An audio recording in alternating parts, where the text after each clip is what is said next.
all your dreams can come true if you have the courage to pursue them. Namaskar, welcome to PT Pointers, and in this video, we will cover major headlines of the Hindu, Indian Express, and Press Information Bureau. So, without wasting any time, let's start today's discussion. And our first headline is related to Baltimore bridge collapse. And due to that, there will be supply chain disruptions, and certain sectors will be more impacted, such as automobiles. But immediate impact of the collapse will be felt by workers and others who depend on it. Talking about the port of Baltimore, it is one of the busiest harbors in the US and it is the ninth largest US port by overall trade volume. And in 2023, it moved around 50 million tons of goods between the US and other countries. Our next headline is related to AUKUS and it is in the news because there is a discussion for inclusion of Japan into AUKUS. Talking about the AUKUS, it was formed by Australia, UK, and United States in 2021. It is a security and defense arrangement, and as a part of this, Australia will acquire nuclear-powered submarines with the help from the UK and the US. And AUKUS will also involve a new architecture of meetings and engagements between three countries, as well as cooperation across emerging technologies like applied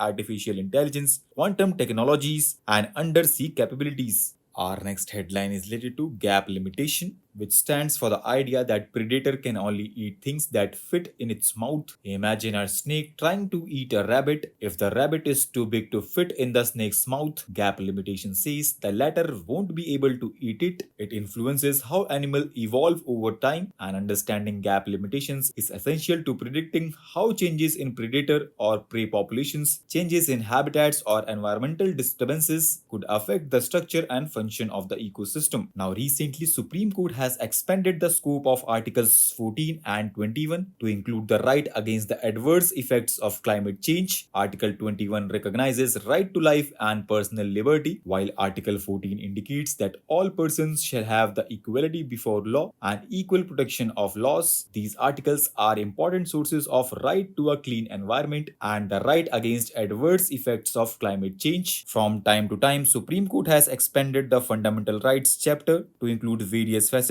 of dignified existence. However, this is the first time that it has included the right against the adverse effects of climate change. And do you know, friends, Article 48A of the Constitution provides that the state shall endeavor to protect and improve the environment and also to safeguard the forest and wildlife of the country. And Clause G of the Article 51 stipulates that it shall be the duty of every citizen of India to protect and improve the natural environment, including forest, lake, rivers, and wildlife, and to have a compassion for living creatures. All these are non-justiciable provisions of the Constitution, but they are indications that Constitution recognizes the importance of the natural world. Our next headline is related to Gagan Shakti 24 exercise, which begin on 1st April. It is an exercise of Indian Air Force to test its capabilities and preparedness for high-intensity operations. And during this exercise, Indian Air Force will mobilize all its bases and assets across the country. It is being conducted at various locations across the country, including Pokhran Field Firing Range in Jaisalmer. This drill aims to test preparations for relief operations during calamities as well as enhance overall operational capabilities of the military. And during the exercise, Indian Army will provide logistics support. Our next headline is related to total solar eclipse, which will be seen across North America. Talking about solar eclipse, it happens when moon passes between the sun and earth, but sometimes the moon only blocks part of the sun's light. This is called partial solar eclipse, but other times moon blocks all of the sun's light. This is called a total solar eclipse. Our next and last headline is related to Parivartan Chintan, which is a TriService Conference, and it is aimed at generating new and fresh ideas, initiatives, and reforms to propel jointness and integration efforts. It will be the first ever conference of the heads of the TriServices institutions, the Department of Military Affairs, Headquarters, Integrated Defense Staff, and three services with officers from varied service brackets. So with this, let's conclude our today's discussion. Thanks for listening, and for regular updates, you can follow us on various social media platforms.